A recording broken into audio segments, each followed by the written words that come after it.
bitch, damn sucker, see asshole, motherfucking dirty whore, shat onto my lunch, piss, damn bitch, suck my Jesus, Harold Christ, bitch, sucker, damn motherfucker, pussy, asshole. Hello and welcome to another Rover 1 video. In this video, over the next several weeks, in one single video, this one, I will be redoing the whole frame in Port 15. Now take a look. This is the state of the frame right now. This is kind of a shitty spot. Now you can see that this is peeling off. I just took it to the car wash to get most of the dirt off. But this all has to be cleaned off, scraped off, etc., etc., degrease, metal prep. Now I'm not going to do things like the shackles or the leaf springs or the axles because that's all coming off. I'm only doing the frame and any other parts that are going to stay on the Jeep. We got a whole bunch of frame to scrape and grind and clean and prep and paint.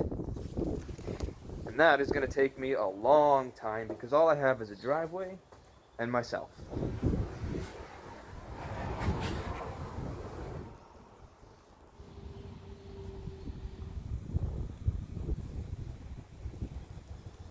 Well, if you're ever using Port 15 metal prep, be careful not to use it on your paint. Now, I'm not sure if that's the degreaser or the metal prep, but that is on there for good, and that paint's coming off.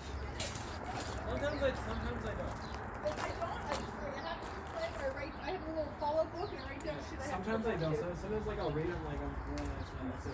That's good. I think it was his birthday. He's like, oh, I'm gonna go get a video game for a girl. He's a gamer. As you can see, I got the body off the Jeep. It's sitting over there. Let me just touch something here quickly. If you look at the Rover 1 pictures, if you just Google Rover 1 and you see a side picture, look closely. You'll see that after the wheel, after this wheel arch, right about here, they chopped the bumper off and just added frame.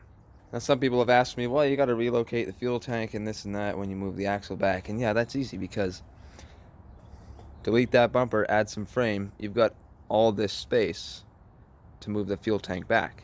So this exhaust is going to have to go eventually. I'm thinking, let's just cut it off behind the muffler and be done with it.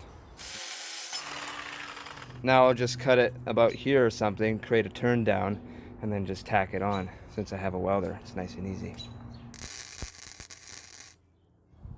Alright, there's a lot of loose dust everywhere, like right here on top of the fuel tank. So I'm going to start by just cleaning off all of that in this area here, and then we'll start with the heavy stuff.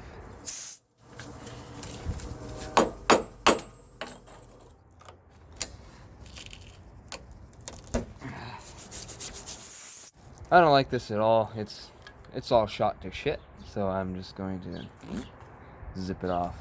I've decided I'm going to drop the fuel tank. I think you just have to drop the skid plate, which is just a few bolts. Couple notes here. These are the back bolts. You won't be able to see them if your tub is on from the top.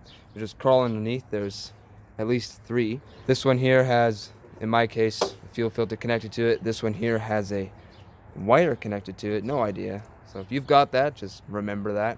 All right, before we remove the fuel tank, it's a good idea to take a look at what's connected.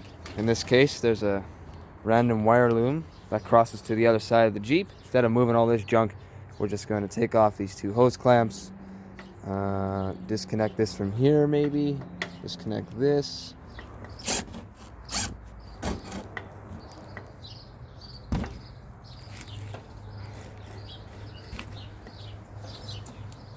This drill has been amazing.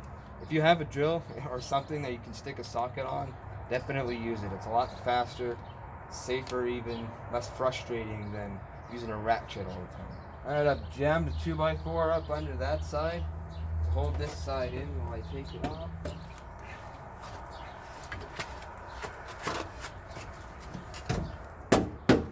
I can't stress enough how important it is to label things. Probably won't be needing that anymore. Alright, so this is what I've got done so far. I decided to cut it there. So, as you can see, it's too much garbage in there just to paint over it. So I cut it there. I'm going to get some new metal, create a new bend, just like that. As you can see, it ramps up to make room for the fuel tank, so I have to maintain that. by ramping down. Then I'm going to bend it over and weld to here, just like that. I've got to disconnect these emergency brake lines because I cut them up front to take the tub off, so they're useless now. So I'll show you quick how to disconnect them from the back here and fish it through the frame. So as you can see up there, it goes through the frame from the inside of the frame here to the outside of the frame on the other side, as you can see. And over here, it attaches to this bracket via this bracket, and it wires out to the passenger side and the driver's side. And the way you take this out, if you look on the back here, you can see that it's smooth. There's no sort of clip. If you look on the right side, or the front side I should say, you see that you can push in those tabs and it should theoretically slide that way. Now, in my experience, these tabs are a bit of a bitch. So just get some pliers, working flat. And if it's not working, or you're not strong enough or whatever, you get yourself a flat screwdriver and hammer them. Okay, that side is out. Get it. Rotate this up to the bigger hole, and there you go. The next thing we got to do is put a pair of vice grips on there.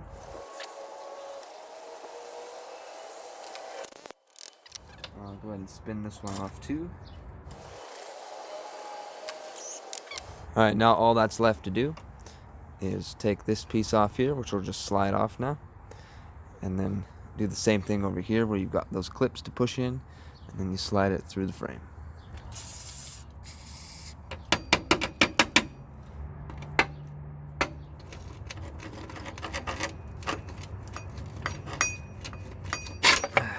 This part here should just slide off. That'll slide through. That'll slide through. And we'll snake it through the frame. And there's where I cut it. Alright, now that you got that out, you're still left with the bits that go to each brake.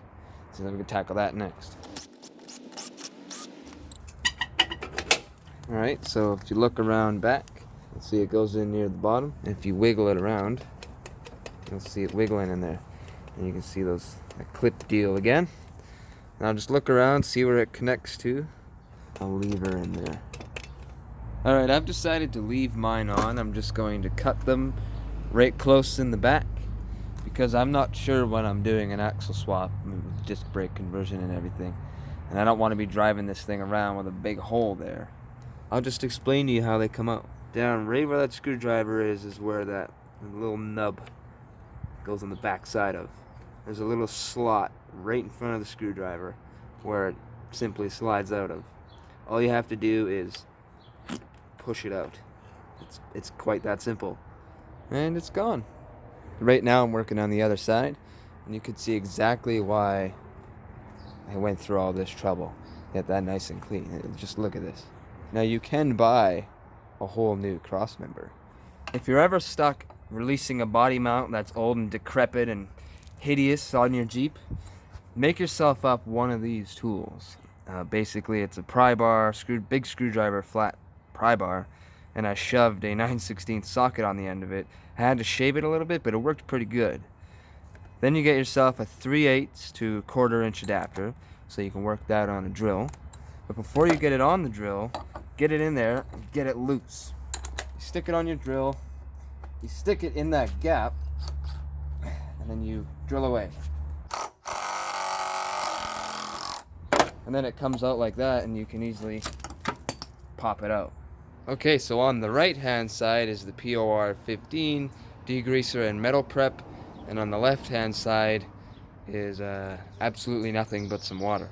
This is what etching looks like, and that's what the blue metal prep by POR-15 is supposed to do. It's etch the metal. It helps the POR-15 stick better, allegedly. It's definitely not as smooth feeling as something like this. So what I'm going to do is paint a little spot with POR-15 in each little area, let it cure overnight, and come back and try and damage it and scrape it off and see what area holds up best. It's been a few days. You can see there's a lot of flash rust. You can see which one of these comes off the easiest. So this is the unprepared side, which means there was no degreaser and no metal prep. See, it holds up a lot better on a surface that isn't very smooth. Now on to the Pour 15 side. All of these have been degreased and metal prepped, and we're going to see how well it does, starting with this here.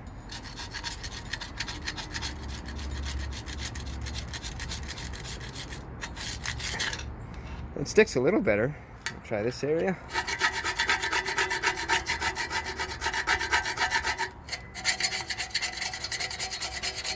Yeah, it sticks a little better compared to the unprepped side. The verdict is in, as you can see. The Pour 15 does adhere a little better if it's degreased and metal prepped. I got 2 new pieces of metal. We're gonna slip it on there, weld it up, and move the heck along with the rest of the frame. I got a quote on sandblasting.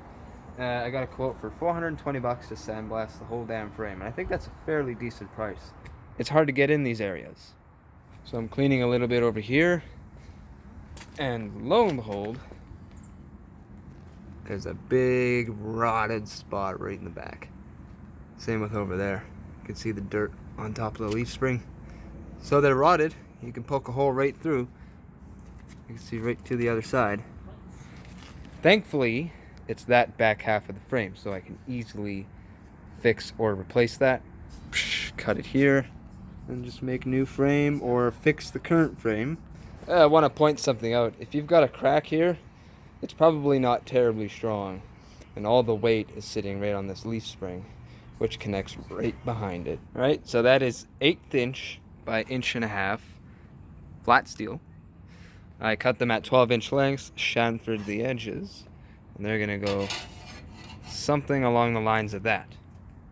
The reason I choose 2 pieces of metal per side, each at 1.5 inches, is because I don't have a hole saw.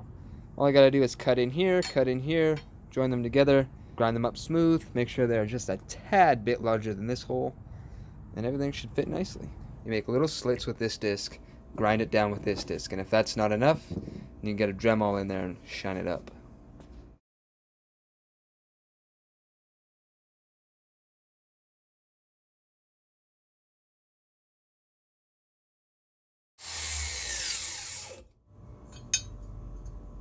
And this is the final fitment. Drilled a hole over there. I don't know what it's for. Alright, I got the welder on full power. I'll show you guys a few tack welds and then finish the rest.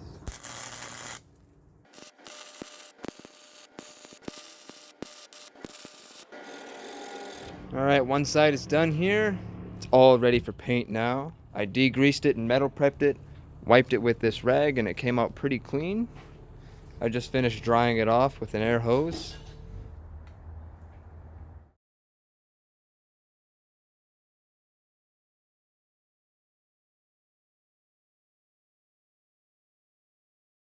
And done. This is what all our work has come to. Look how smooth that is.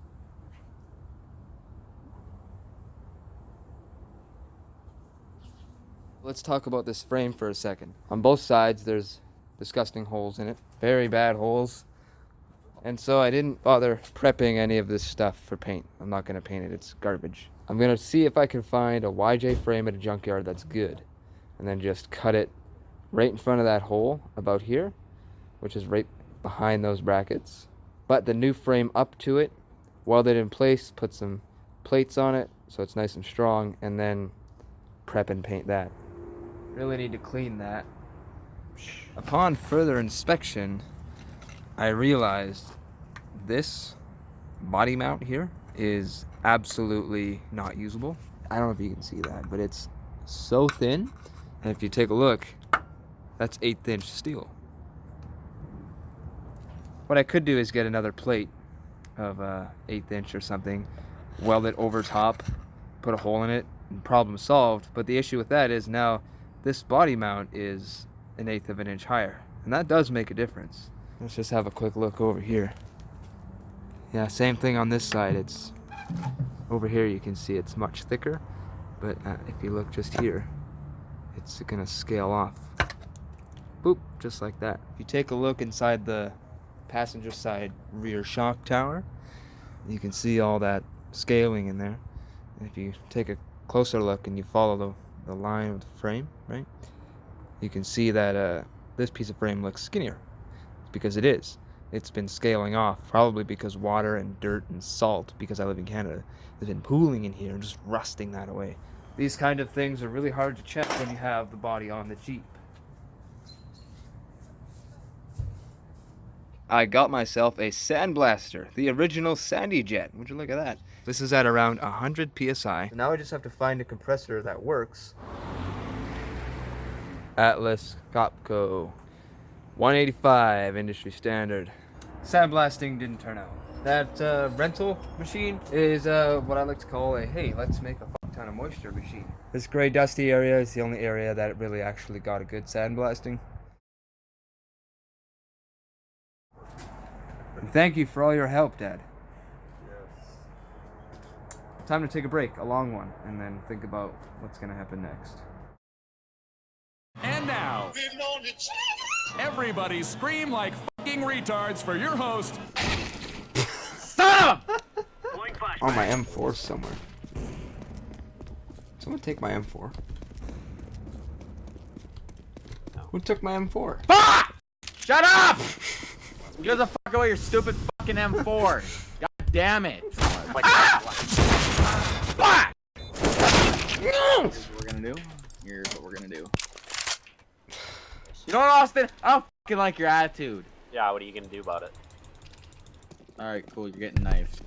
Yeah, try me.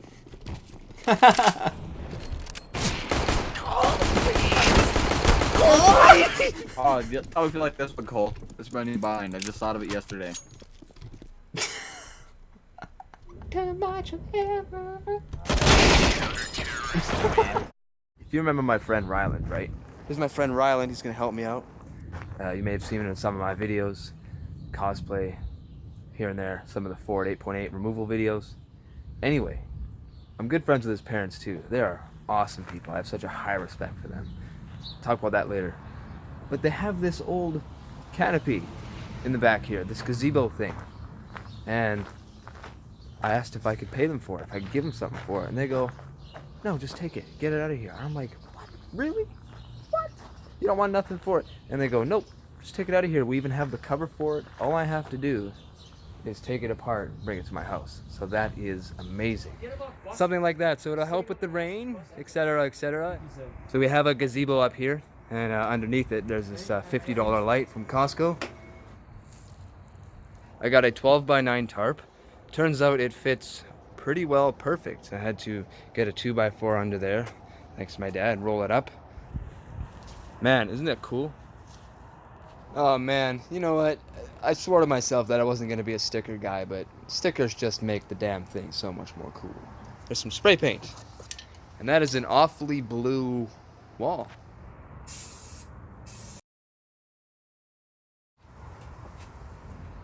I added one more thing. Alright, let's get on with the video. This front bumper on the YJ has been on there for 31 years and it is not coming off. I tried to take those things off. Shit.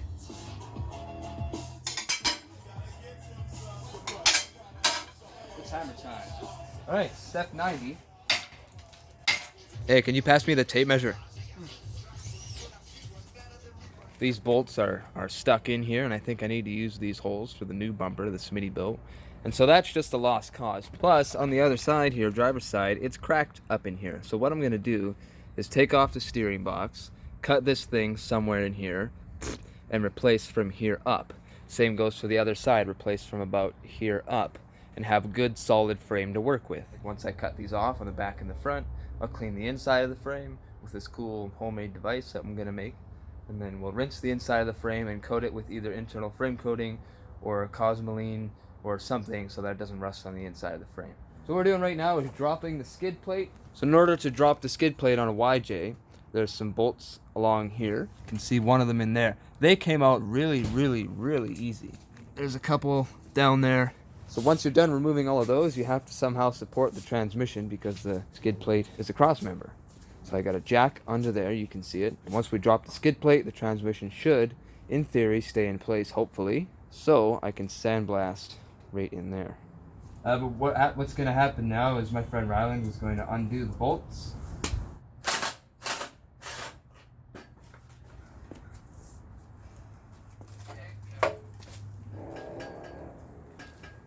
Okay, that should be plenty sturdy enough. So this gas tank's full of fuel. It's a bit heavy, so we're just going to empty it into this jerry can. Stop, stop. Whoa, Whoa.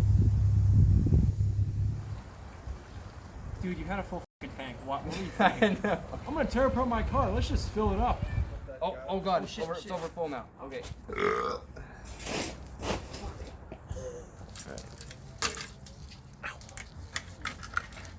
Alright.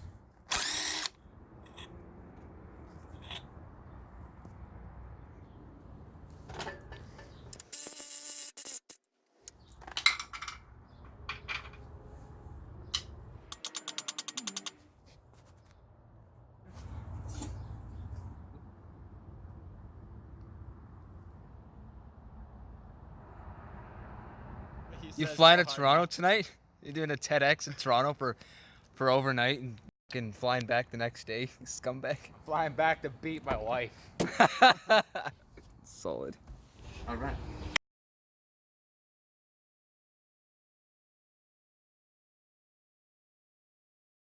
You go to the right, to the left a bit. One more. The paint is still curing, so I left a gap in between all of these areas here.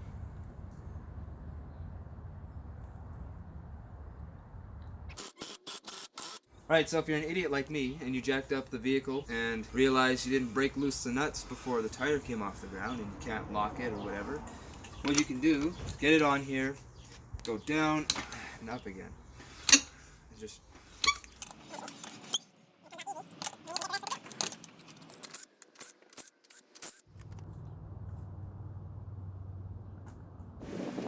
So I got to take off the alternator and this fan, potentially, just so I can get at the inside of the frame up here to scratch it up and clean it and degrease it and stuff and paint it. And I'm having some troubles here. Check this out. Got some sockets. This is a 9/16. Doesn't fit. Next size up from 9/16, 5/8. Too big. 15. 15 fits. This is an engine from a 1994 or something like that Cherokee, so that's why it's metric now. So when removing the alternator on a early 90s 4-liter, you've got one at the top and you've got two at the bottom. And then take a look around the other side and you've got a host of things you can disconnect. You can either disconnect these two leads here and this connector up there, or you can disconnect it from down here and here and here. Oh, and I couldn't figure out how to release the tension on the belt, so I just removed this pulley. Took the belt off the alternator and just put the pulley back on for now. So there's this little bracket here. It was kind of being a bit tight, so I removed it. And now the alternator, nice and loose. Probably didn't have to take the whole thing out. It's just back on there, all the bolts and hardware there so I don't lose anything, which is great. And now, the creme de la crop, I have access to all this. Well, you can see I lack foresight. This bracket here, which I just finished putting back together, is too close to the frame so that I have room to move around with the grinder. So what I'm going to do is take off those two and then these two here. There, now we have lots of room. I've got some TSP. I hear it's better than Pour 15 and a heck of a lot cheaper.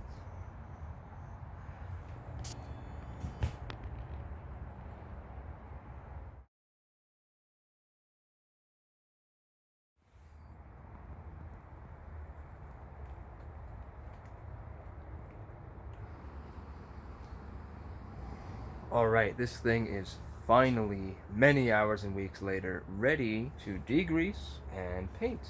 I've got some TSP, trisodium phosphate, that's going to be the degreaser. Then I got some Tremclad Rust Reformer, pay attention. Then on top of that is going to go some Cosmoline RP-342 military grade heavy wax coating.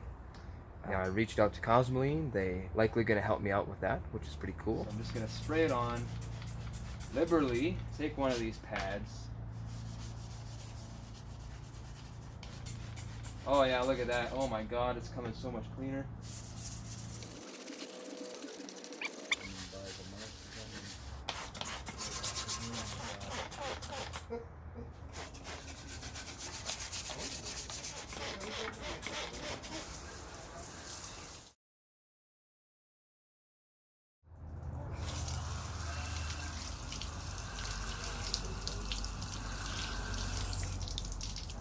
Alright, next time you see me, we will be painting this thing. In the meantime, I'm going to blow dry it so it doesn't flash rust overnight, because it's cool now. It's not going to evaporate as good as if it was sunny.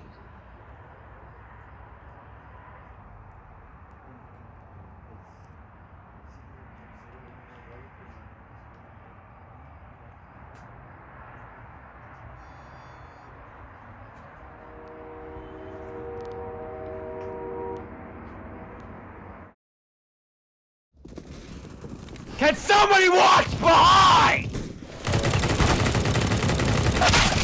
Whoa, what the fuck was that? What? Sorry. Oh my man. Can I get a maintain?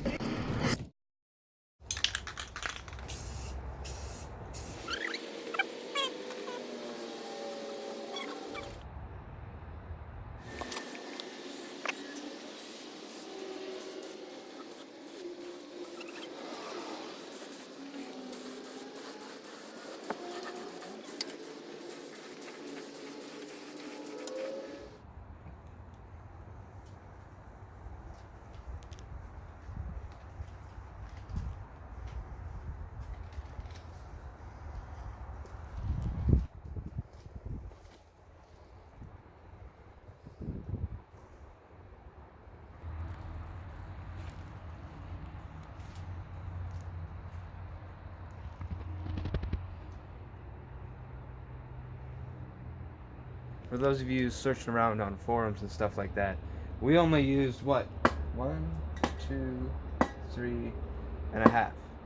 So we used 3.5 cans of Tremclad Rust Reformer, and this stuff is 291 grams. So yeah, this is my design, my strengthening design. I think it's gonna work pretty good. It's welded to the frame. It's got new plate on it. It's extra thick now. And there's the bottom. It's all nice and clean, degreased with the TSP formula, 4:1 or whatever the hell it is. So now all I have to do is paint the thing. From this to this. Like I said, it adds a lot of strength, and I learned how to do it. Alright, let me take you through the process of strengthening these the old redneck way. So it starts out like this. Bare, clean surface. Then it turns into something like that. And then it turns into something like that. Now the welds are not 100% perfect. I get that. So I went and found some 1.5" flat steel, welded it together, and now I've got a square that fits on top. Like that. See? I just grinded down the weld so it's nice and smooth. These front ones are a little more difficult. What I was doing over here was sticking them underneath, butting them up against the frame, making a circle, then clamping it here and here with some vice grips, and cutting it with a hole saw, and that works really, really good. But over on here, it's too big to fit in there. It could maybe go here, and I could maybe make a circle, but I would be guessing. So the best way that I figured this out was to trim it enough so that it slid in here, and then I could mark it. Well, that's not the best solution because, as you can see, this ramps up over here and you don't really know how to butt that up. So what I did instead was flipped it over, put it up against that line, something like that, centered it as best as I could. Then I went underneath and drew a line there. Now what you can do is stick it under another body mount, underneath like this, and clamp it with some vice grips. Once you have it clamped with some vice grips, you can take a hole saw, mark center in that hole, and drill the hole through. And what's great about this method is that this thing doesn't walk on you because it's recessed in the already existing hole. You can see on this one, I welded it on top and then I drilled the hole. And so what happened was I ended up getting a little bit of walking, which isn't a huge deal, but I prefer this method and it's easier.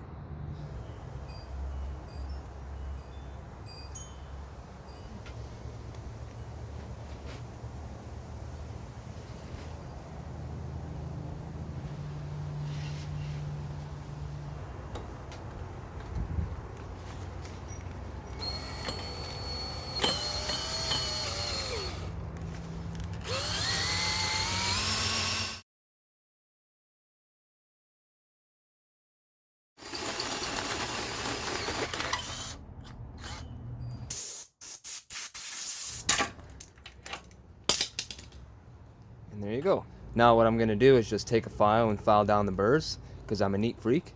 I just went with a flap disc and shined up this metal for some nice, clean, impurity-free welding surfaces.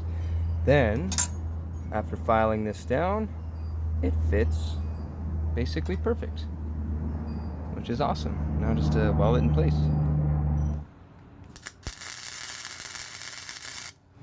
Don't do what I just did. Get a pair of small vice grips and clamp it in place any way you can.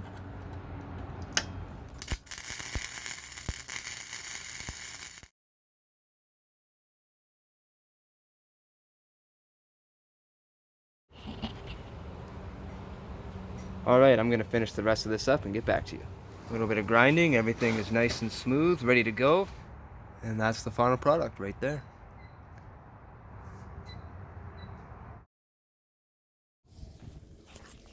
So let me just catch you up to speed about what's going on now.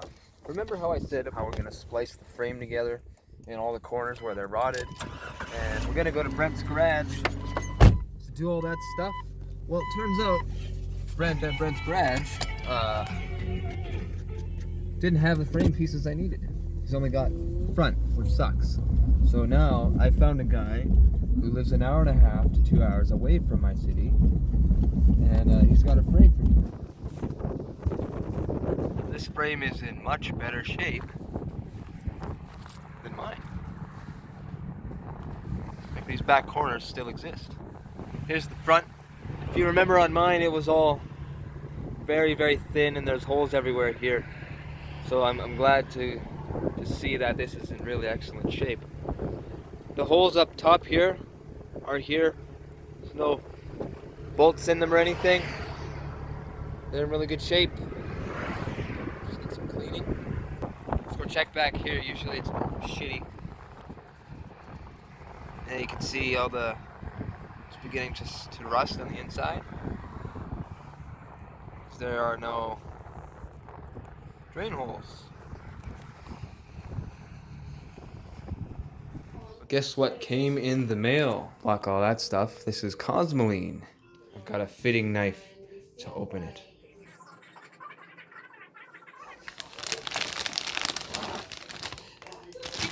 Sweet. Ladies and gentlemen, would you look at this thing? This thing, you know what? I wish I just would have started with this frame in the damn beginning, because this frame is in much better shape than my frame. Like, look at this. You've got full metal there. Like, God! But that's brand new. Wait, fuck, this almost you.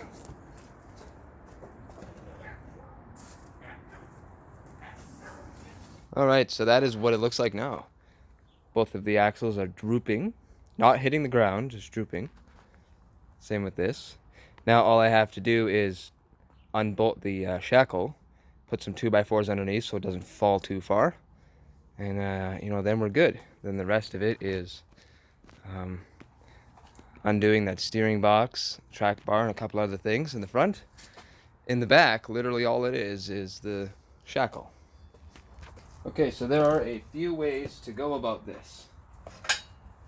A wrench obviously won't do it. Socket with a breaker bar might do it with a snipe.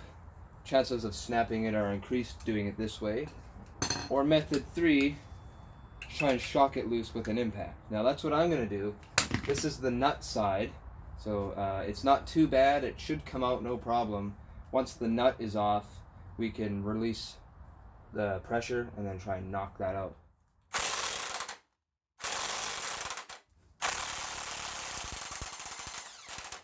Okay, so that's spinning the whole bolt, which is good. Now we'll just get a wrench on the one side.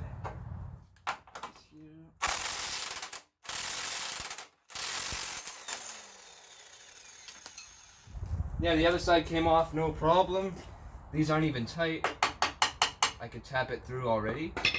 But, just so this thing doesn't come slamming down to the ground because it's heavy, I'm going to block it up. Now, when we punch that all the way through, this thing won't come slamming to a halt. Definitely top heavy. Wow. We're going to punch this through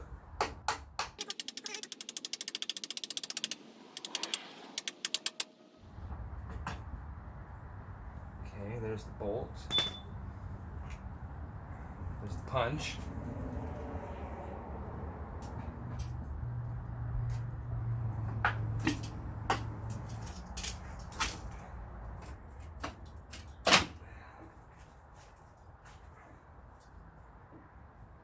I'm assuming this track bar has something to do with it.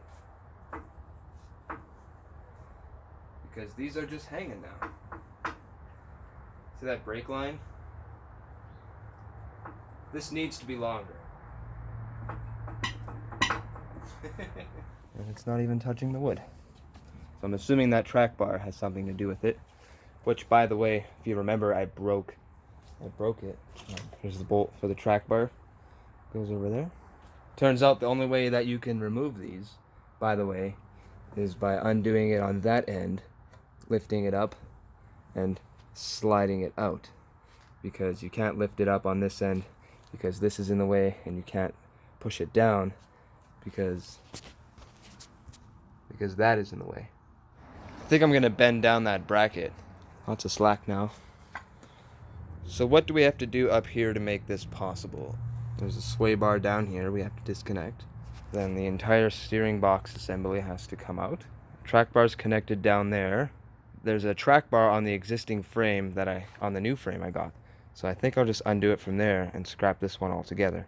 Unless that new track bar is a POS.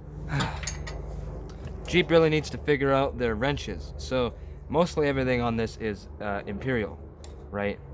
Except for the steering box. It's not 11/16, but 18. And 18 fits a little loose, I think.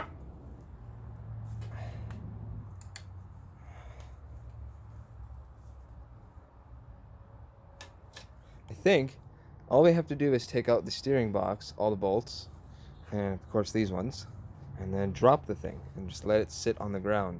So next step is that.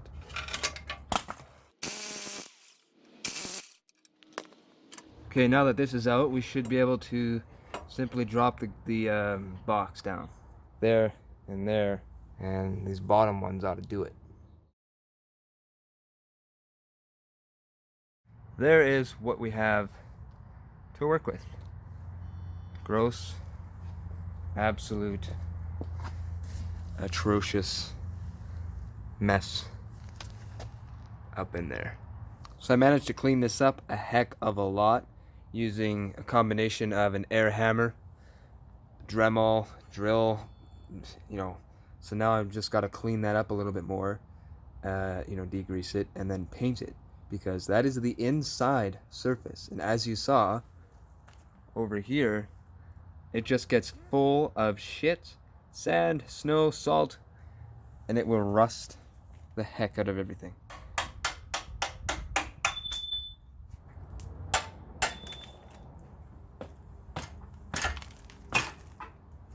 Spark plug socket's gonna have to do.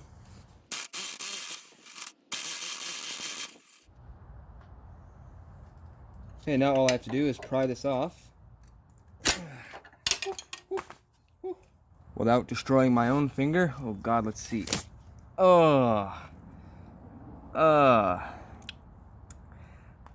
That hurt like a...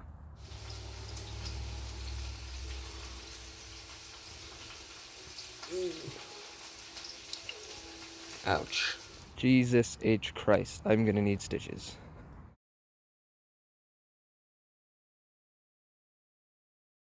Well, welcome to another Rover 1 video where I spend countless hours stabbing myself. I can't stop stabbing myself. Surprisingly enough, not very painful.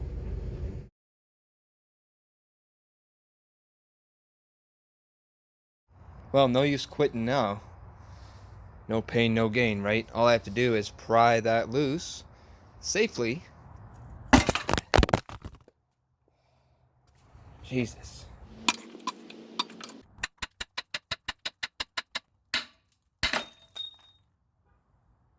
Whew. Well, there you go. So the time has come. It has been 3 or 4 hot seconds, i.e. days, since I've been working on this thing. I've got it all ready to go. I've marked for plug holes on both sides, inside and outside. I've got to drill the holes. I've got to drill over there to clean the inside of the frame tomorrow or the next day. But for right now, we're just going to drill a bunch of plug holes. I'll show a few on camera because there are 10, 20, 30, 40 plug holes for the back. My mistake. 40. I'm going to use this big hole as a plug hole. Not drill this one, not drill this one, not drill this one. And instead, just weld in here. And that should be just fine. I've also got some 3-in-1 oil to help lubricate this bit.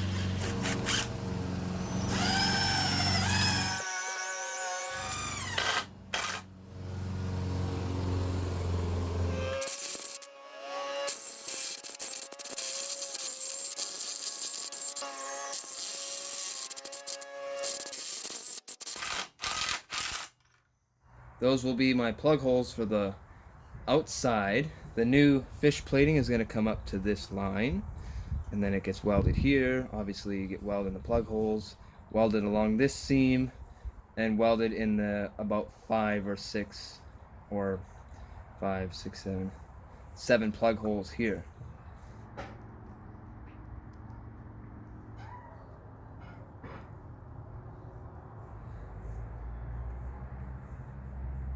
Okay, now that all the plug holes are done, it is time to finally cut the frame.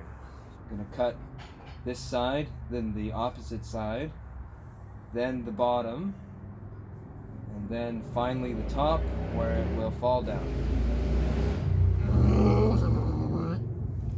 Alright, the point of no return.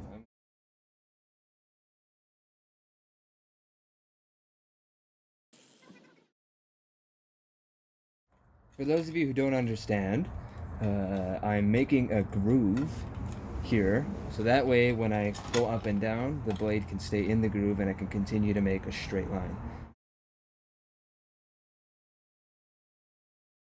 Alright, this side is done. Now you can see the thickness that I've removed. So I've removed, you know, almost 1/8 of an inch of material. Now if you want the frame to be exactly the same length when you add the new piece, which isn't a huge deal for me, then you'll have to take that into consideration when you make your next line or your next cut on the new material. I've got one side supported by some wood. My dad's going to come out and hold that side while I cut the top. Once this piece is gone, I'm going to switch to a flap wheel and chamfer all the edges, and then we're ready for the new one. Before I weld the new one on, I gotta stick that tool up through this frame and clean the inside of the frame.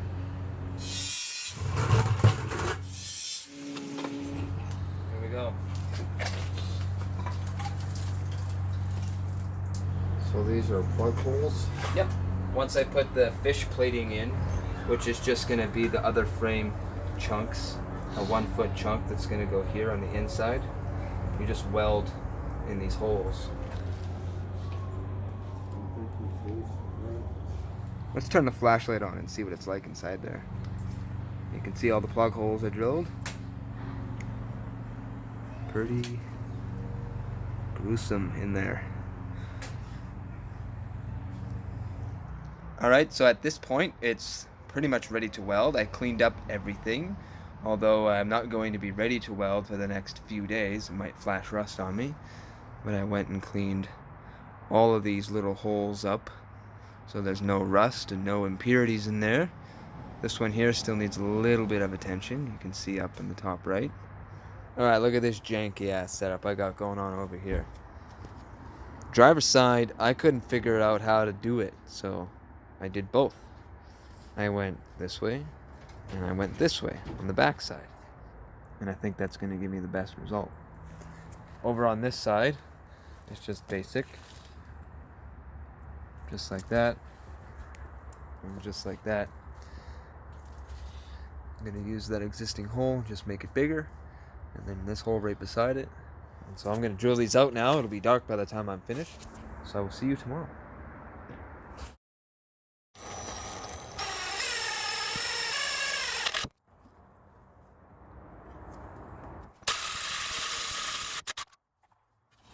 Half-inch plug hole, just like that.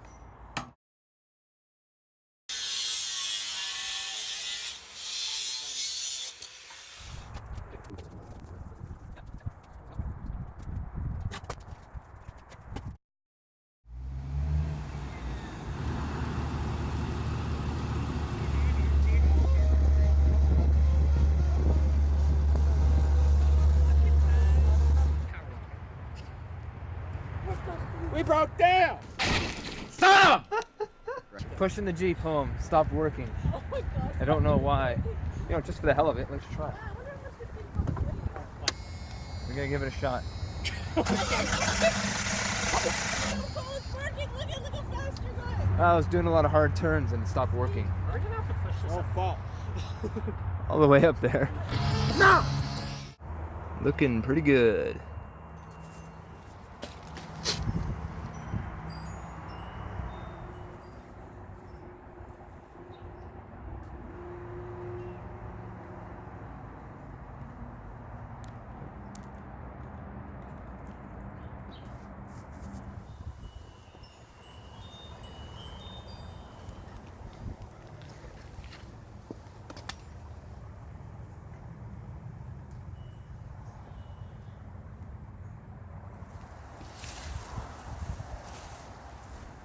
Quick back up here, you can start to see on the bottom of the frame, of this frame, there is that frame. That is the new frame that I'm going to hack up and cut up and watch $400 go out the door as I cut it up and use it over there. Let me explain. So this front here all gets chopped off and reused, and then the back here all gets cut up. I already made one line and that gets reused, painted and everything. And the rest of this is garbage, but I need some fish plating. So what I'm going to do is cut the fish plating out of the frame. I need a total of 8 pieces. Some are 12 inches, some are 16 or 18 inches. They're various sizes, but they all need to be relatively straight. So I'm finding straight parts of the frame and I'm going to cut the fish plating out. And before I cut anything, I'm going to make the plug holes that I need on these parts and those parts. And before I do all of that, I noticed this frame has these things. Now I broke a bunch of these, so I'm just going to take all of these off. Before I do all of this stuff, I'm going to go ahead and run that DIY cleaning tool through the frame. So let's do that.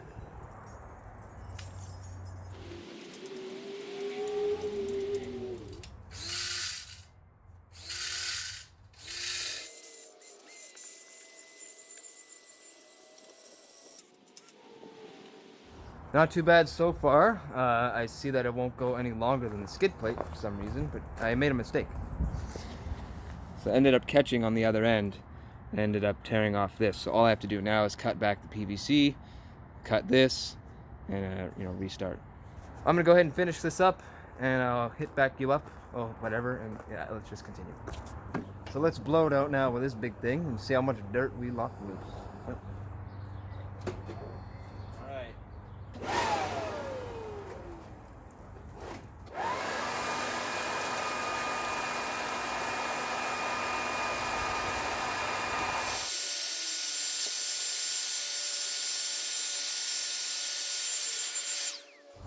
Damn, that worked pretty good.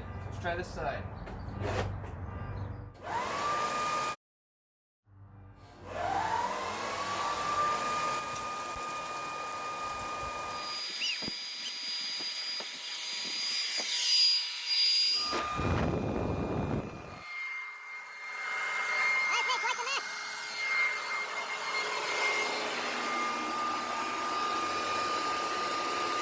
Oh, geez.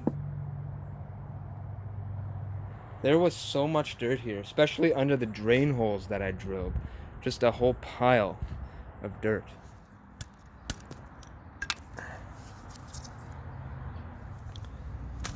Oh, dude, some of the fucking dirt from the frame even made it over here. So far away.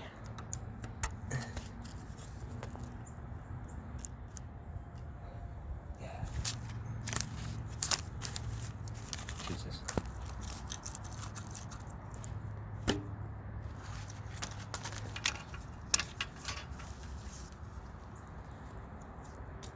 This one's broken on my frame. It's broken on this one too.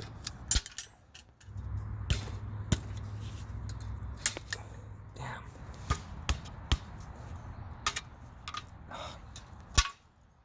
These are just so brittle. Time to drill some plug holes.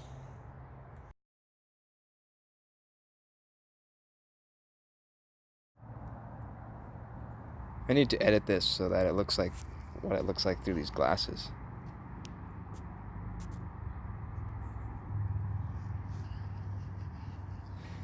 So the line here I'm about to cut, you have to take into consideration the thickness of the cutting wheel, right?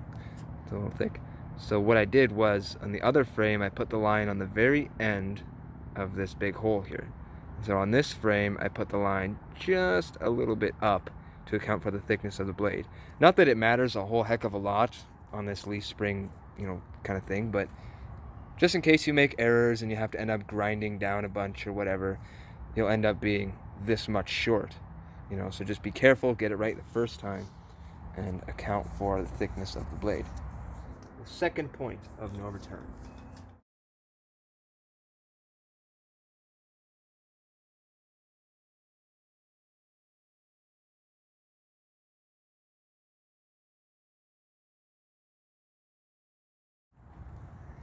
Yeah, it is a sad day. This is the new frame. I just cut it off. And the passenger side, bottom, is rotted out. All the way up. Unbelievable. This side over here, driver's side, it's soft.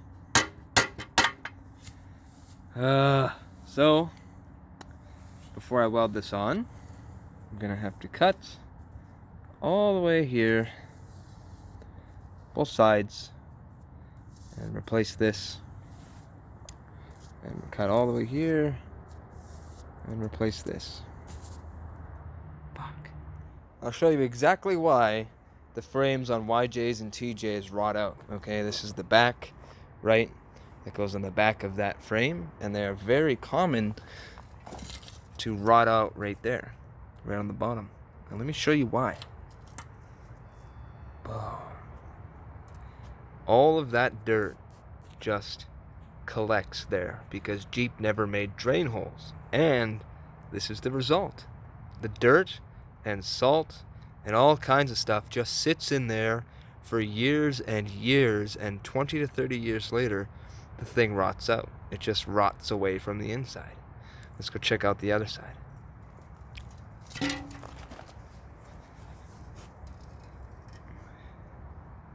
Same thing. You can see it flaking away.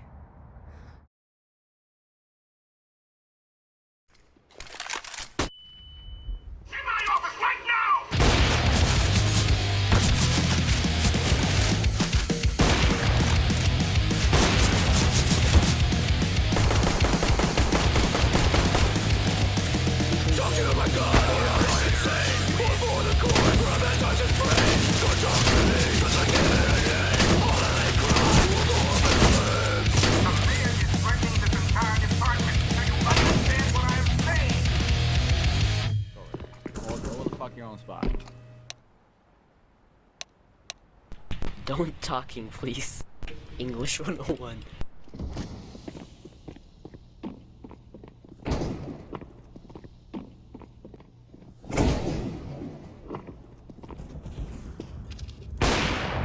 Get away! You fucking dick! Run.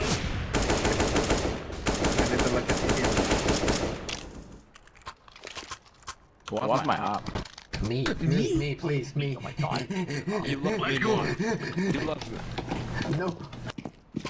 I'm gonna molly off the window. Go in the window, go in the window.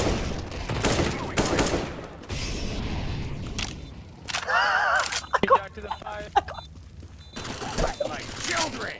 How long has it been? Alright, so yet again it has rained on my parade.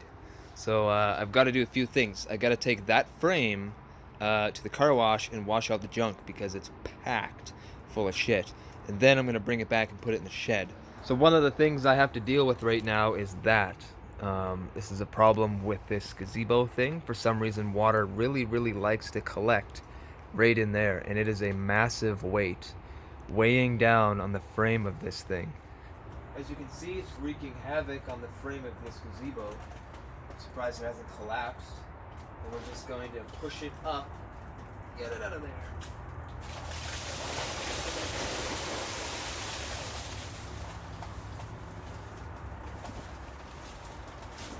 There we go. I gotta take care of that. There's one over here too. Really saggy.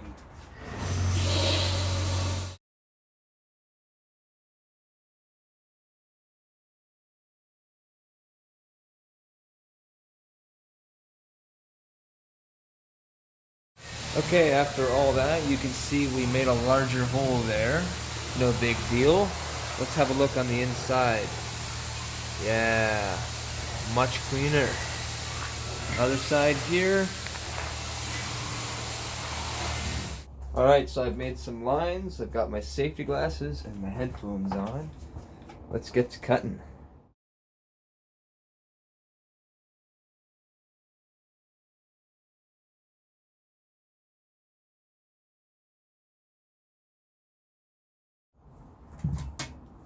There's our piece. We'll keep this and use it to retrace the new piece that we'll be replacing this with. Now that we got that cut out, okay, you can see that there's a bunch of shit just caked on in there still. And you can't paint over that, right? Because when you paint over that, this will flake off as you go over bumps and stuff, and then the paint will come off with it, and then it'll just rust again, because inevitably water or moisture or a combination of both or something will get in there and it will just rust again. So you have to take out all the loose stuff before you paint, okay? And we're gonna do that with an air hammer. Here's the other side. It's pretty gruesome.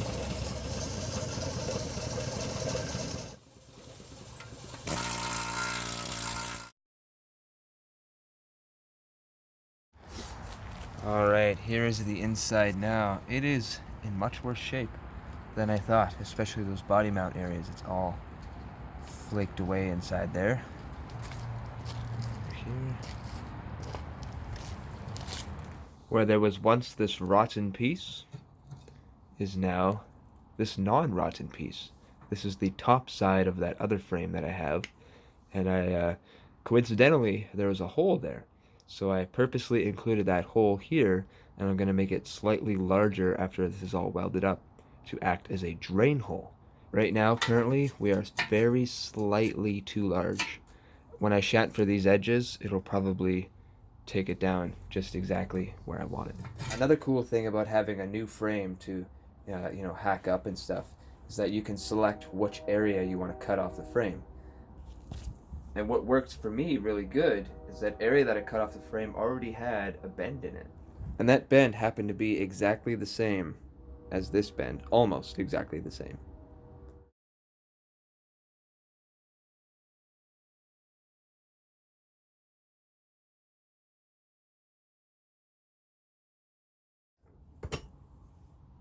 Nice chamfer, just to do the back side so it can accept some paint, just a light scratch. So you can use this thing here to make the chamfer or a grinding disc, and then to clean up the metal for paint and stuff, you can use a wire wheel, like one of these things, or one of these things. By the way, check this out. Remember when I was poking around, okay, and I had this piece, and I was showing you guys that there was holes in it and stuff? So that's the back side of the one piece. And check this out. This side here, I said was soft. You could just feel that it was a spongy, not new metal, right? If you flip it over, right where it was soft, it's hard for you to see where I was hitting with a hammer. If you flip it over, you could see all that corrosion. That is not healthy looking metal. That is not healthy at all. So even though this piece doesn't have any holes in it, and it's relatively thick, it's looking pretty weak there. So I'm just gonna go ahead and replace it with this piece, which if you flip that over, it's pretty damn good, even as original paint still. Alright, so these are very close to the original curvature of the frame, as you can see, but they're not perfect. Just stick this in the vise and just press them out. That helped significantly. I think we're good to go there. Putting these things on, you gotta be careful not to poke yourself. So just get it on loosely. Get yourself a rag or something. Push that button at the bottom. do it up the rest of the way that way.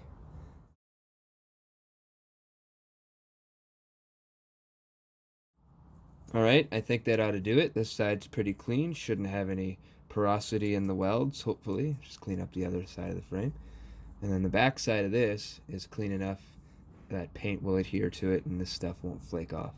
So that piece is done. This is the welder I've been using this whole time on my Jeep. It works pretty good. It's just a very light duty sort of 110 MIG from Princess Auto.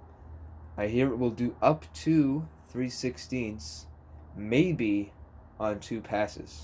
So since that's 3/16, it's been chamfered down and everything, we're gonna see what this thing can do. Let's set this to maybe 4.5 max and number 2. Yep.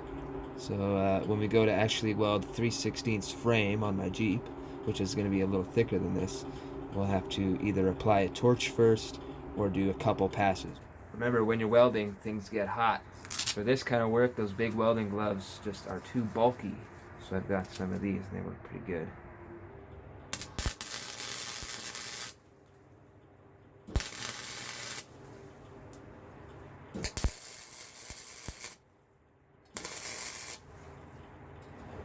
As you can see, I don't know if you can see actually, but there's a gap over here. So I'm going to use this C-clamp to bring it together.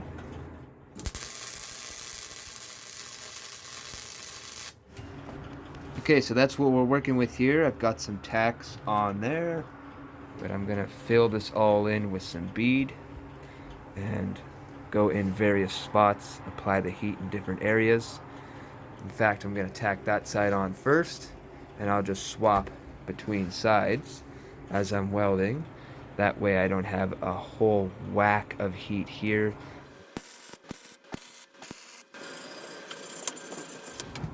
Okay, and this is what we're working with on this side. Pretty good. Pretty good. And like I said, that's a puny drain hole, so I'm going to drill it out a little bit larger, probably about 1/2 inch. And then should be good to drain the water and dirt a little better than what Jeep originally had, which was nothing. Alright, I'll weld a little bit more, and then I'll get back at you when I'm done.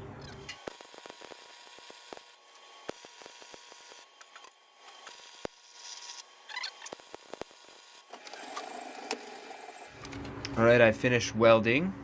Turn on my flashlight so that you can see. All I have to do now is clean it all up.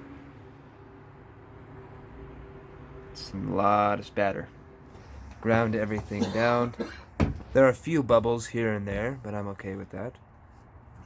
Here, there's a little hole there, so I patched it up.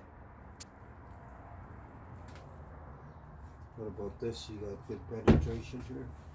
Alright, let's continue on this thing. I've got to do 3 more versions of this. 1, 2, 3. And make sure that the distance from the outside of this to the outside of this doesn't exceed whatever the heck it was on the leaf spring shackle. Okay, so we're looking at a distance of, give or take, 2 3/4 inches. It cannot exceed 2 3/4 inches ideally. Over on this end, that's going to be 2 3/4. That's 2.5 right now, but then you add the thickness of the 1/8 inch plate, and you're looking at 2 5/8. Account for any errors. It should be right around 2 3/4, and in reality, I can go a tiny bit bigger. So I should be good to go there.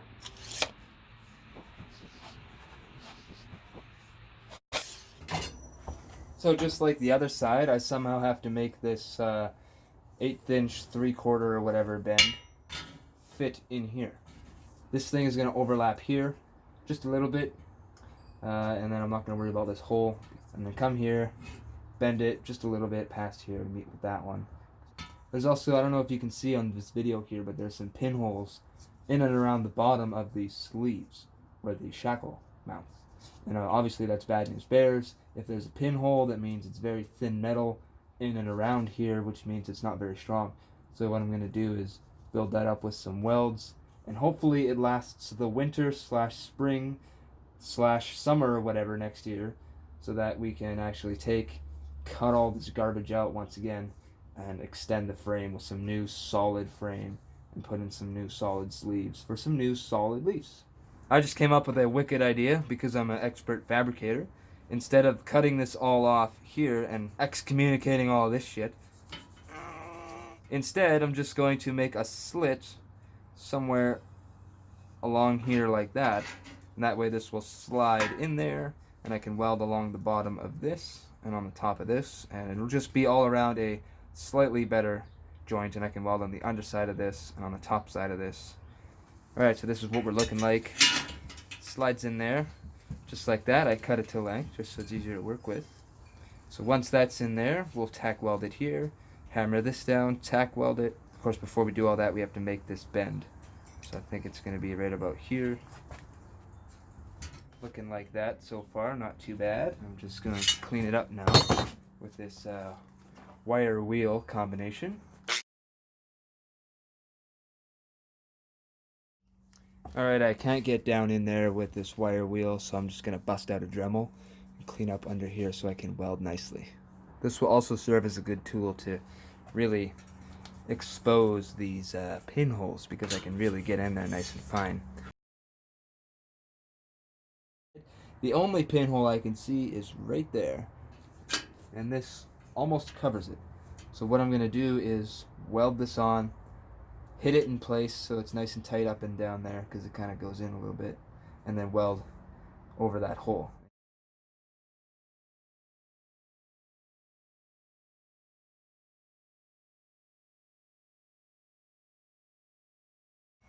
Alright, there's some half decent looking welds on this thing. That's a good one. That one there's a great one. It looks like a botch job, but it's better than what it was. Some pretty good welds on this side, if I do say so myself. Sloppy stack of dimes. More dimes. More dimes. This side I cut a little differently than this side. The notch. You can see there, it's literally just the thickness of the blade, and that worked really well. And then yeah, back to the other side where I had to make a patch here. And so, alright, it's another day. That's the new piece, by the way. I think the most efficient way to do this, because I forgot to measure and make references before I cut the old one off, which is sitting over there, is take this measuring stick here and measure from point A to some reference at point B, exactly within like a 1/16 of an inch, and transfer that to the new piece and make sure that it's square, and make new reference points, make fish plating and weld it on, and hopefully everything is kind of within 1/8 of an inch and square, especially because of the leaf springs mount on here. Square, it has to be square. Okay, from exactly that cut mark to say the front of this weld, we're looking at 14, and this is worn out. 64 and 2 lines. From there to here, we're looking at 64 and 1, 2, 3, 4 lines. It's not too bad. That's 1/8 of an inch, maybe a bit less. This side over here, let's go right to there, and right to here we're looking at 73 and 1 line, right about there. I think we're looking at 2, 3 lines before 73, so that's about 4. So it's maybe a 1/16 of an inch out on the new piece. And I've got some cutting to do over here to make this slide into here smoothly without there being too big of a gap. So once I grind that down, I'll probably lose that 1/16 to a bit of an inch, and it'll slide in and be fairly square. And then once it's all in there, I'll weld one side in so one side can move a little bit, and then I'll take a measurement from that leaf spring somewhere to this leaf spring somewhere, and make sure that it's square that way. That's probably the more important measurement. Here's my cardboard fish plate. Make it however you feel like. And then it goes in like this. I made it to this line just about like that. I made a little note on there. So there's the line. All I have to do is angle it up a tiny bit and it's perfect. Goes in like that. Flip it over, it goes to the other side, gets all of these holes. And if you take and do it on the new frame piece, like that, right? So angle it up just a bit, covers all these holes. So right now we're going to take this silver Sharpie, transfer the lines onto that new frame, cut it out, 2 pieces, and see if it fits. These are foggy, so get yourself some anti-fog glasses if you're wearing a mask. So here's going to be my first piece, and since you've seen me cut a lot of times already, I'm just going to fast forward. Okay, and there is our fish plate. You can see on the inside of this frame, up by this wheel arch, paint is actually in pretty good shape, the inside frame paint. And that is a thick piece of material. Okay, there are my 2 pieces of fish plate. I made sure to grind off all the loose stuff. So that's going to go in there, and that red line, okay, is going to mark how much I'm going to tilt it up. Okay, here goes nothing.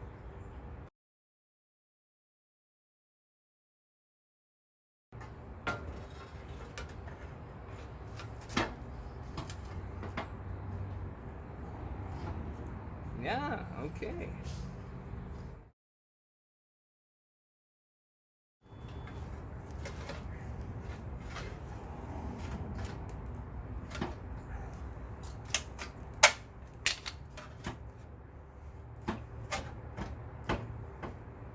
Okay, I think that's gonna do me. So I'm working on this YJ frame, and this is why you need drain holes. Just look at this.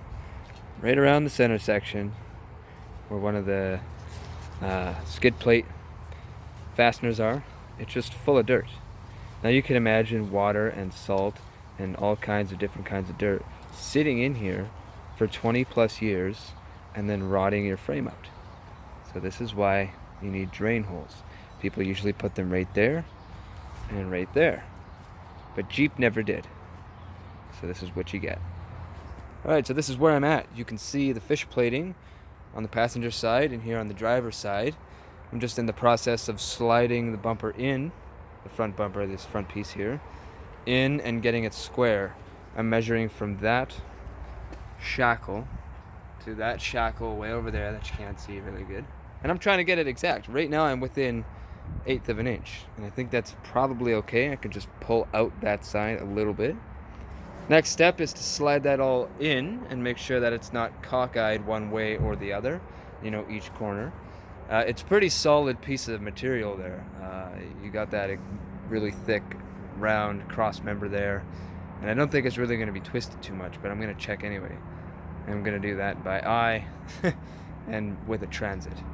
I decided to add a top and bottom piece of plate because I didn't cut right, and on the top here and on the bottom, when everything is in place, there's a large gap. It's like 1/8 of an inch, and I didn't feel like making 25 passes to do that, so I put this plate here basically just to so there's no gap and my weld can go in there. Just makes life a little easier.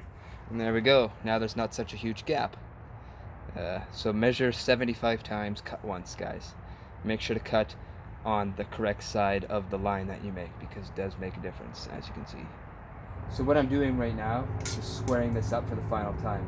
So I'm measuring from the shackle to the shackle center to center. So, well, that's 44 1/8 to the very beginning of the sleeve. Over here it's looking like 44 1/8 as well to the beginning of the sleeve. So from bolt to bolt, this thing is square. So I'm going to tack weld it on. Before I do that, I just want to take one more measurement. That's from here to the ground, and make sure that's close, because who knows, this concrete slab might not be perfect. I just want to make sure that it's close and not, you know, inches out. Oh, it's getting to be those days again where it's cold every morning. It's about 9 a.m. right now and the sun's not even all the way up. And it's cold. It's freezing. Ugh. I got the big halogen light turned on inside the shed just to warm it up a bit. As you can see where we left off, it was dark out so I couldn't show you. Here we have a lot of spot welds, a lot of tack welding. Couldn't see very well, so I'm going to get in there a little better. Then I'm going to finish this up and finish that. First I have to clean the holes, you know, use this wire.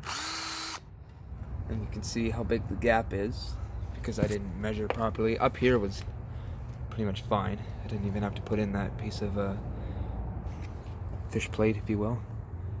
This side's okay. There's a bit of a gap up here. And down here, there's an even bigger gap. But it's definitely helpful to put that tiny 1/8" fish plating in there for somewhere for the weld to go. But this just goes to show you, measure a lot, like a lot, and make sure your references and your cross references and everything is correct. Measure for hours, then make your cuts. And when you make your cuts, cut on the right side of the line, whatever line you make. If you make it with a silver permanent marker like I did, if you cut on the outside versus the inside of the line or in the middle of the line, it makes a really big difference, as you can see. Go slow, take your time. So, without any further ado, I'm going to use old blue here just to heat up the metal a little bit before welding. That welder's pretty small. It can barely do this. In fact, I would probably want to have someone with a bigger welder do it, but I'm going to do it anyway. Let's get to it. Father, do I do it again? They got me. Tie this. Oh, oops. Oh my god, what the?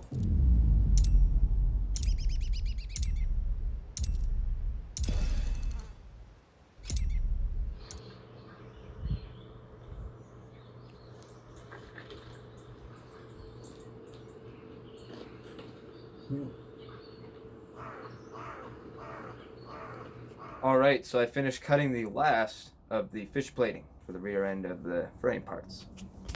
Here they are here. Nice and shiny. Nice and shiny. Ready for welding. Alright, there's the new piece all fixed up, ready to go. This has been sitting a while, so I'm just going to stick a wire tool in there and clean up these holes. And then we can start welding in the fish plates.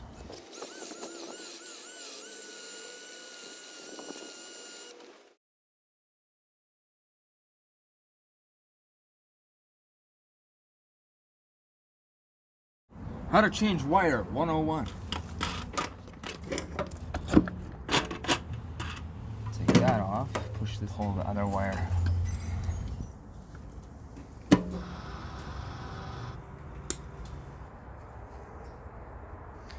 There is a flux core nozzle you can use, so you don't gum this one up with a bunch of crap, but I actually like resting this nozzle against a workpiece when I'm welding, so I didn't put it on.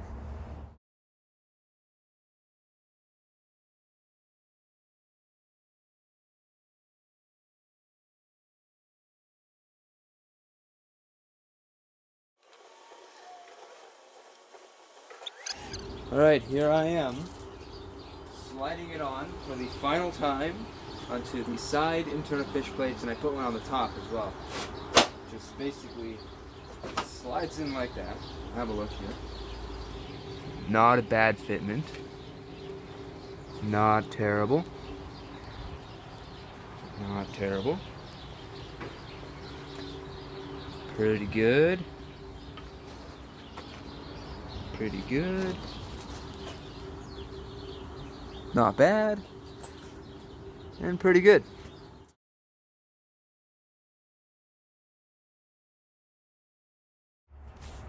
And it has been a sad day indeed.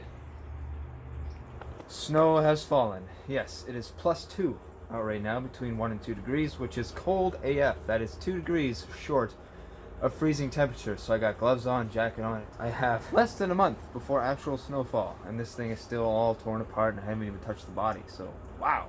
So let's just fast forward right through this. Alright, that is completed. I've got the back completely done. I just finished putting some WD-40 on there to help prevent some surface rust. Because even when this thing was covered by the tarp, it did surface rust. I've gone and done the front. It is completely done as well, and I covered it with some WD-40. Alright, ladies and gentlemen, the back is finally done. Oh, and by the way, I am removing that rear track bar. That's going to be another video. So make sure to tune into that for the reason why I removed the rear track bar and not the front track bar. Anywho, back to it. So this is the final product. You can see all the plug welds there. They look okay. It just looks like deposits of mud, but really there is a nice solid piece of 3/16 internal fish plating with a bunch of plug welds on both sides, some on the top as well, and everything is ready to go. All I have to do is wait for a warmer day so that I can spray the entire frame 2 or 3 coats with the Cosmoline RP-342, and once that's done, then and only then the body can go back on. But before that, the body needs to be repaired. Let me just take you over there quick. This is the body. As you can see, that is where one of the body mounts are, and it's in pretty rough shape. So I don't know exactly what I'm going to do. I'm running out of time severely. It is going to be snow in the next 3 weeks, and I need to really finish this. So I might just backplate this, cut a hole in it, and be done with it. I don't know yet. But anyway, I'll show you the rest of this. I think there's some water on here. Jesus. It is all freshly painted, good to go. I heated up the metal with a torch and then painted over top, so the paint should adhere pretty good. It was nice and warm last night during the +1 degree weather. Look at that back corner. Now look at that one. That's satisfying. Oh, and also I made a mistake. This brake line, you can see it's underneath this track bar. It's supposed to be on top, but I made a mistake when putting this on. I forgot to put it on top, so I need to somehow snake that all the way around the other end, and I don't think that's gonna happen, so I might just have to mount it underneath or something because I made a mistake, and there's no way that's coming off. Maybe I could try and take it off. Well, and here's the thing, I don't really want to remove the front track bar, that thing, but I might have to. You can see how far out it is just from the axle dropping, right? Disconnecting that track bar to remove the leaves. You can see how far the axle moved to the right. Maybe it's just sitting that way. I honestly think a front track bar is important. The rear one is not as important. Just get rid of that thing, but keep the front one. And if you still find your ride quality is poop, then remove the front one, but keep all the hardware and keep the track bar. Go for a few drives, take some corners, and let us know how the ride is, because that's the main reason some of these people remove these things. It improves your ride quality, and it eliminates bump steer in some cases. But if you're taking corners really fast or going on some crazy slopes, or you have a really intense lift kit from the leaves, I don't know, throw caution to the wind. I also put in that little weld there because you can see that the one on the top there broke. So put a little weld there, hold that in. Probably gonna replace these in the future anyway. I'm about to paint the front corners. So I've gone and done this side because I thought I might have mounted the steering box, which is down there, but I haven't yet, so that was a waste of time. But anywho, I've gone and cleaned, degreased, rinsed, dried this off. All I have to do now is heat it up with a torch so that it's nice and radiant warm for paint. And that'll also evaporate any existing water in places like in here, any water that's kind of in behind here that you can't access. I'm also going to paint in there. Who knows what I'm going to end up doing with these front corners in the future. But as you can see, there's a big giant hole here, and I don't want to drive around like that, so I'm going to paint it and make sure it's good. But also, I'm going to try and get that old front chrome bumper off, just to act as kind of a cap for snow and water and dirt and sort of just the big things that stay inside your frame and rot it out from the inside. Even though I'm painting the inside of the frame, it's nice to have protection all around.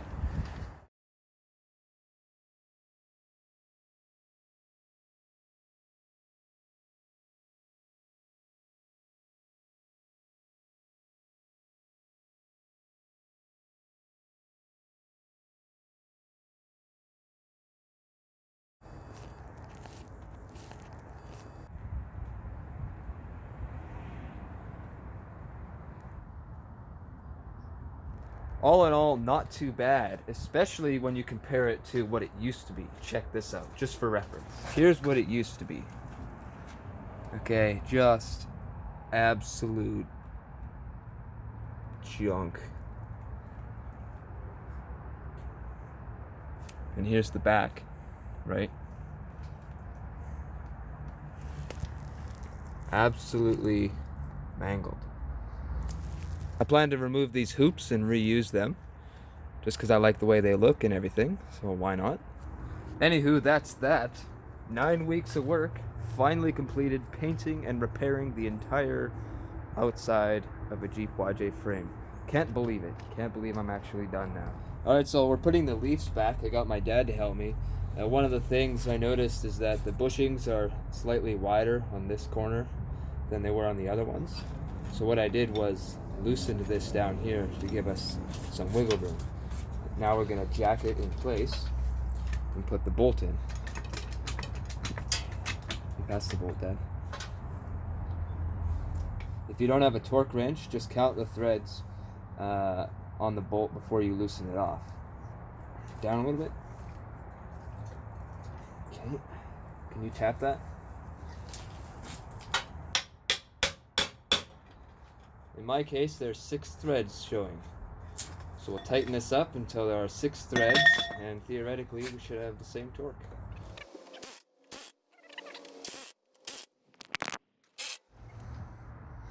Alright, next thing we're gonna do, oh, by the way, I got the gas tank back in and the rear tires on. Anywho's it's, what we're gonna do now is clean a little bit, heat up a little bit, and paint the entire frame, the rest of it, with the Cosmoline RP-342. And then after that all dries and everything, the next few days we'll be putting the thing back together. So putting these lines back along the side, putting the front suspension back together, and fixing this. It's a brake line. The other end of it is here. So you can see what happened there. I gotta fix that as well, because that is the entire front brakes. So yeah, gotta tend to that. I don't know how that happened. I must have heated it up, or jostled this around too much, and then it just broke from being freezing cold.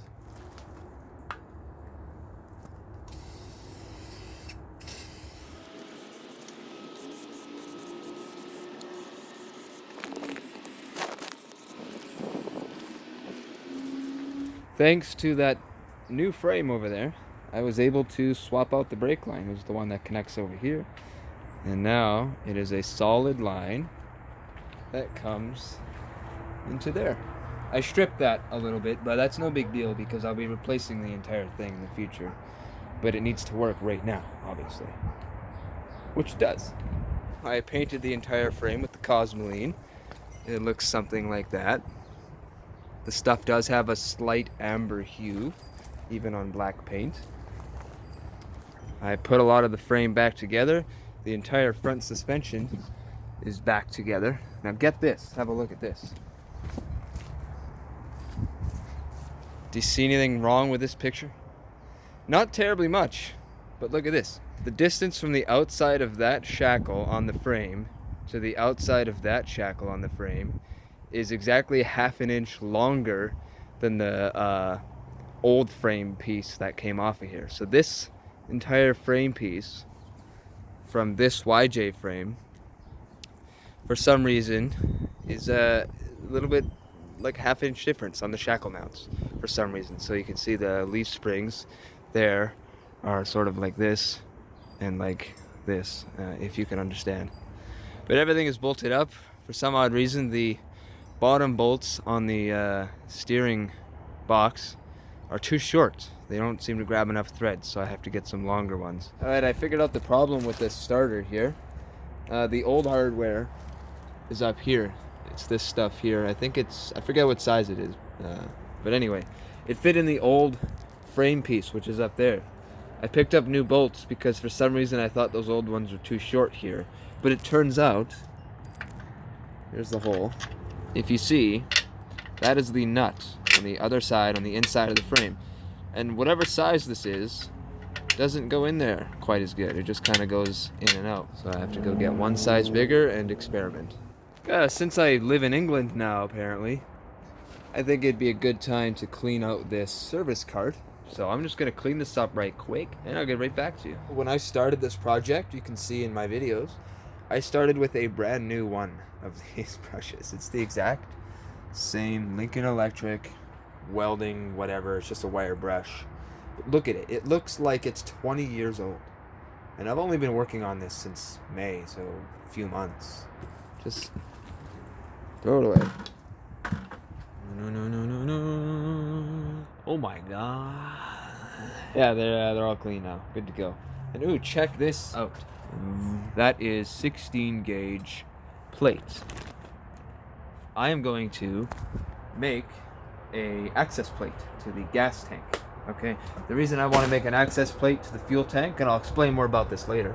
Probably just even cut this out, but when you change the fuel pump, right? You have to literally drop the entire tank to get access to the fuel pump. Well, if you actually just make an access panel in the Jeep floor, like in the tub itself, all you have to do is remove that panel, and then you have all the access to the fuel pump. A little bit of heat, and that big electric thing, Torx 55. And one has come out, but now I've got that one to do, and that one is being stubborn. As you can see, it's bent and dirty from where I was heating it up and everything. So once I get it off, if I get it off, I'm going to straighten it out and restore it a little bit, and then we can put it on this frame, under this tarp. Oh my god, this took an ungodly amount of time to get those hoops off of that old thing. But now, they're off, and I got both plates. So now I'm going to take these into the shed, grind them nice and clean and smooth. These things were absolutely filthy, and now they're pretty clean for what they were. I'm totally fine with that. Got all the holes cleared out. These hoops, or whatever they're called, pretty damn clean as well. Some of the plating came off in areas like that, but that's no problem. A coat of paint or Cosmoline will fix that up. I just coated it with WD-40 to prevent it from flash rusting. Got it.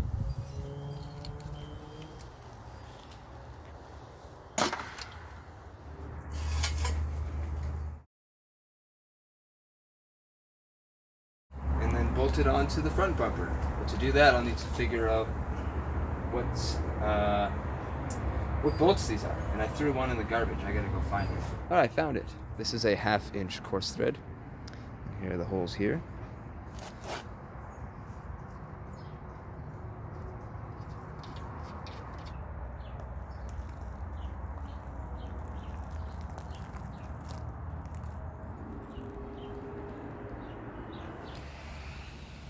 All right, have a look-see here. I got these things on. They're looking pretty good. I'm excited. Check that out. I got washers that are just a little too big. So these are 7/16 bolts, but you have to get a size down in washers to accommodate for that, unless you get that shit. But I'm okay with that for now. This side here, you can tell the amber hue because I sprayed it with Cosmoline to help prevent rust. Nice, gorgeous fitment. It looks so good, my god. I'm used to seeing rust and destruction and misery in these corners, but now it looks pretty damn sexy. Go over to this side, same idea, looking pretty good. Yes. Take a look on the back side here. Boom, front bumper, looking sexy. It's not brand new, believe it or not. It is just cleaned up. That's my old one that used to be on there, on the other frame part. which is now there. I got it mostly straight. You can see it's got a little bit of a curve, but I don't give a crap. I Cosmolined the inside here. Nice coverage in there. It's all Cosmolined in there too. Look at this thing. It's looking sexy. Oh. Super clean. Love it. We got usable holes for new bumpers. I'm more than happy. You can see my plug welds here. If we travel down the length of the frame, you can see my plug welds here. And obviously there's some fuel tank stuff I have to figure out still. Change out that transmission, the axles, and suspension. That's all next year and next year stuff. So I've got a family thing right now. I'm gonna pack her up and I will see you soon. Connector going A. Connector going A. You're dead. Yo, you're dead. You better win this round. Stairs. Shh. You're fucked. Get him, baby. One. One more. Reload. Back off. One more. Two more. One more. I love you. Fuck, I don't have enough money.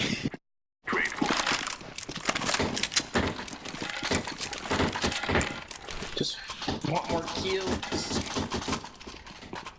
There we go, now you can have it. I have 2 health.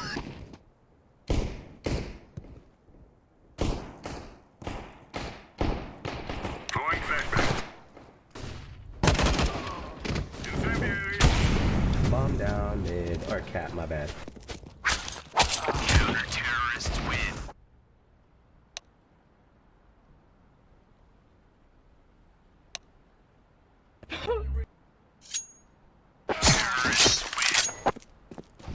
I'll throw the bomb off the fucking shit, I swear to God.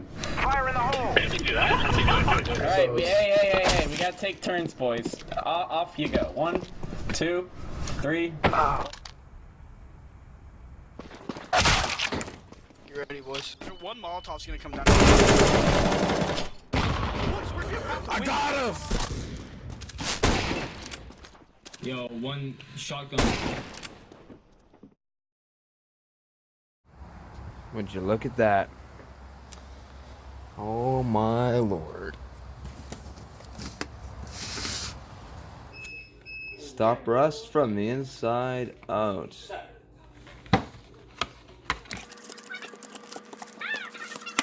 Alright, look at that. Oh yes. And we got the extension hose. Now this is going to come in handy for all kinds of things. Let's go spray it on. So what I'm doing right now is I'm taking this extension hose that comes with the Eastwood Internal Frame Coating. It's about 2 feet long, and I'm snaking it through all the existing holes in the frame, like the one right here. And this one here goes all the way to the end perfectly fine. If you go this way, however, right, you snake it through there, it doesn't stop anywhere, it'll get to approximately here. So that's where this one's getting to. Little mark on the frame because I have to drill a new hole. There's not one on the back to get to, there's not one on the bottom. So I have to drill a new hole around here somewhere, whether it's on the top or the side, so I can snake this through again, because there's no holes along this frame. Right, so I snake that hole, boom, it's gonna come to about here. Another hole. Now keep in mind this tip, okay, have a look at this tip here. This tip sprays to the side and to the front, mostly to the front. So when it stops here, that doesn't mean it stops here. It's still going to spray that way. Any hizzle, so that's going to be about there. If you come on the up top a little bit, there's a big hole up top. If you stick it down there, you should be able to get all the way here. So if I drill a hole around here somewhere, I can spray up to here. And if I come in through this hole, I can spray up to here, so I don't need to drill a hole here by any means. And then of course, if we come from here to here, that's totally fine. And then we'll snake this thing through this long tube at the front. That'll make it more than half. And then we do the same thing on the other side. So I'm gonna go mark a few holes on the other side. I'm gonna drill them with that step bit so the hole's just big enough for these to go through. And then I'm gonna find a stiff piece of wire to attach to this hose, because as you can see, they're very flimsy. So if you get a stiff piece of wire and stiffen that up, it should make it easier to go in and out. I've got to drill 1, 2, 3 holes on this side, and I think 1 hole on the other side.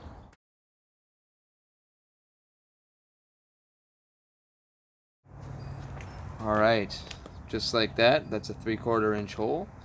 I'm fine with that. It's kind of like the existing one up there. And then of course I'll paint it so it doesn't rust. You can copy me, by the way, so I put one there behind that body mount.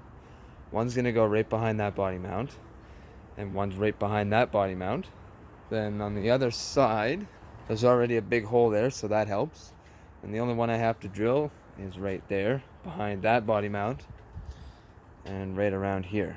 You may not have to drill that one, but the hose from that hole gets to about here, and the hose from that hole gets to about here. And the reason I have to put that hole there is because when I did plug welding, I plugged up that existing hole there, which if you go on the passenger side, looks like that. So you can imagine if that hole was plugged up, I would have to drill a hole there. Then it'd be a little windy. So what I've done here is I've taken a piece of mechanics wire. Now I'm just going to fashion it to this here.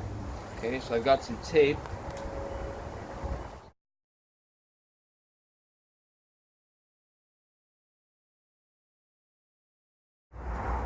Finished piece.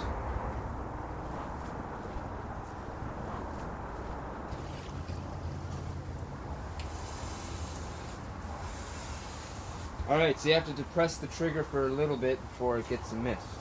Keep that in mind.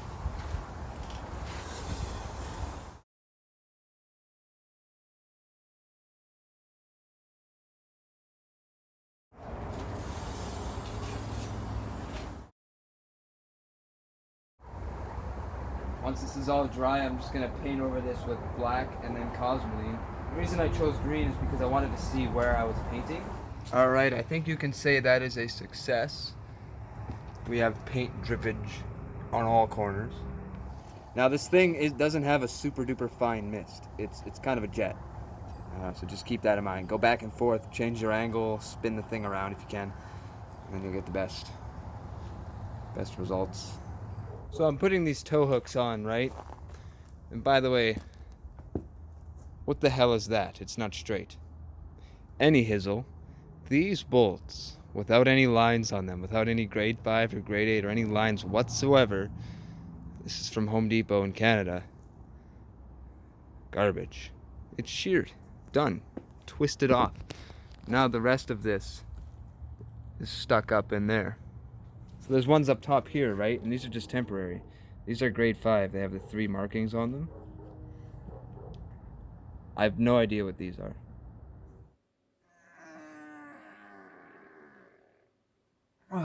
Wow, what a long video. Holy fucking shit.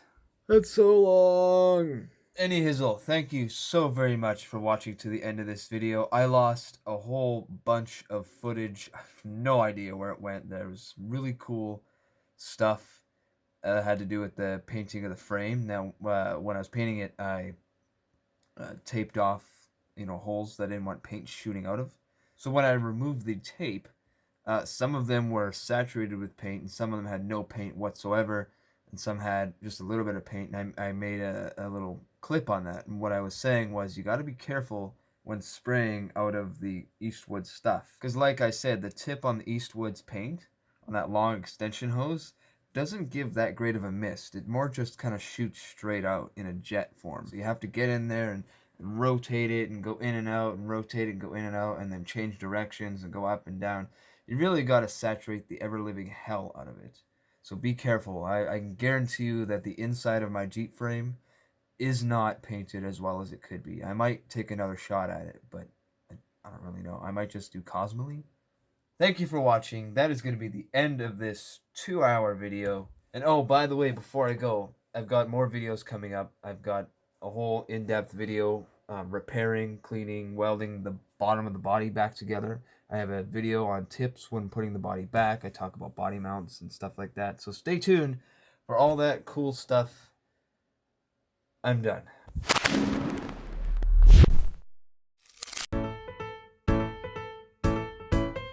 Oh, bitch, damn sucker, see asshole, motherfucking dirty whore, shat onto my lunch, piss, damn bitch, suck my Jesus, Harold Christ, bitch, sucker, damn motherfucker, see asshole. Hey, if you made it this far, I just want to say a few more things. Thank you for tuning into this build. The Rover 1 has been an amazing inspiration to me, to a few other people, and I cannot wait to keep doing it. Number 2, if you want to know more about the Rover 1 or more about me, Instagram's in the description. Number 3, 5,000 subscriber special. It's going to be amazing. I'm not telling you what it is, but part 2 of it is I'm going to launch a Discord chat specifically for the Rover 1. So if you want to tune in, share some ideas, or just play some video games with me, feel free. Last thing, there's the Rover 1 playlist. There is my most recent video, and there's that subscribe button. So thank you guys, and until further news, I shall talk to you later.